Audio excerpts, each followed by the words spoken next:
Hi parents, and welcome to our checklist for the last week of school. We are here, we did it. It's pretty incredible what we've gotten accomplished in these last 10 weeks. And so to kind of celebrate that, I have a lot of fun activities planned for this week. So you'll really want to pay attention to the times and the activities because they have changed. So obviously on Monday we have no school, it's Memorial Day. Make sure they're having fun and spending time with their families. On Tuesday, Wednesday, Thursday, I have different fun activities planned. I have a virtual field trip to Disney. I will take the girls on the field trip at 9, the boys at 10:30. We will watch videos and do different activities and review some reading skills and math skills, all while learning about the happiest place on earth. Wednesday, we are doing an ice cream truck escape room virtually. We did a Halloween one similar that they loved, so I'm sure they're going to love this one. Same thing, girls at 9, boys at 10:30.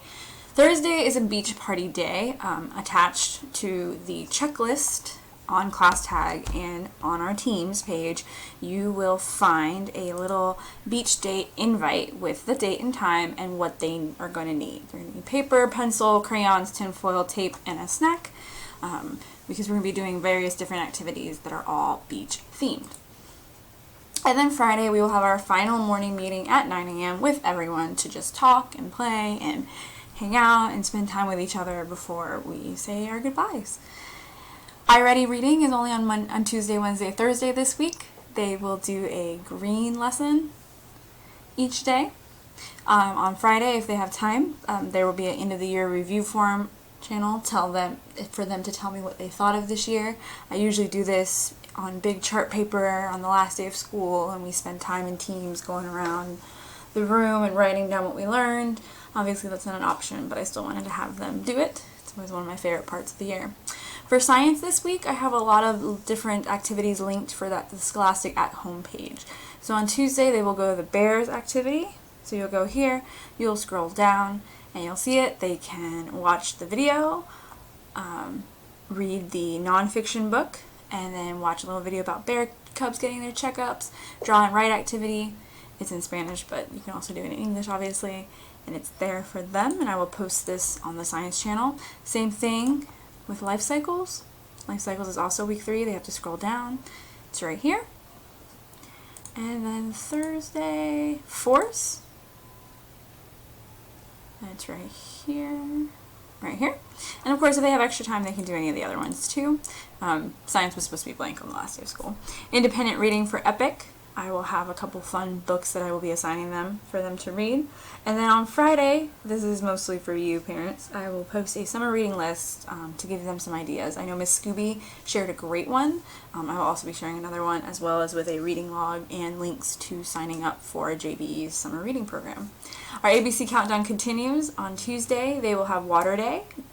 They will check out videos to do some cool water experiments, go out and have a water activity if you're able to.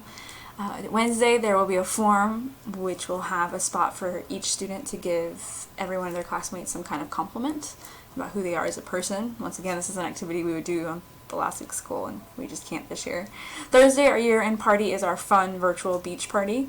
And then Friday, we're going to zoom on out of here and start their summer. If you are in need of extra activities for them to do because you need to keep them engaged while you get things done with siblings or with anything else going on, optional activities always include Freckle, extra iReady lessons, Writing City. I am posting a first grade summer packet. You will have to either send it away to get printed or print it yourself. But I will be posting that. They can write a story about a summer adventure and post it in the writing channel this week. And they can also do the reading and math review games from last week, which are posted in both the reading and the math channels under files. So once again, I sound like a broken record, but truly, truly from the bottom of my heart, thank you for everything this year, not just what you have done these last 10 weeks of virtual learning, but the entire year. I meant what I said in the memory book video about this being one of the best classes I've ever had and really bringing back the joy of teaching, and a huge part of that is due to the amazing parents that all of my students have. As always, you know where to find me. If you have any questions or anything like that, feel free.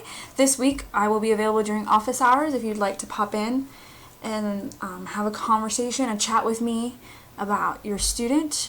Just send me an email, send me a message on ClassTag, and we will make it work. Thank you guys so much.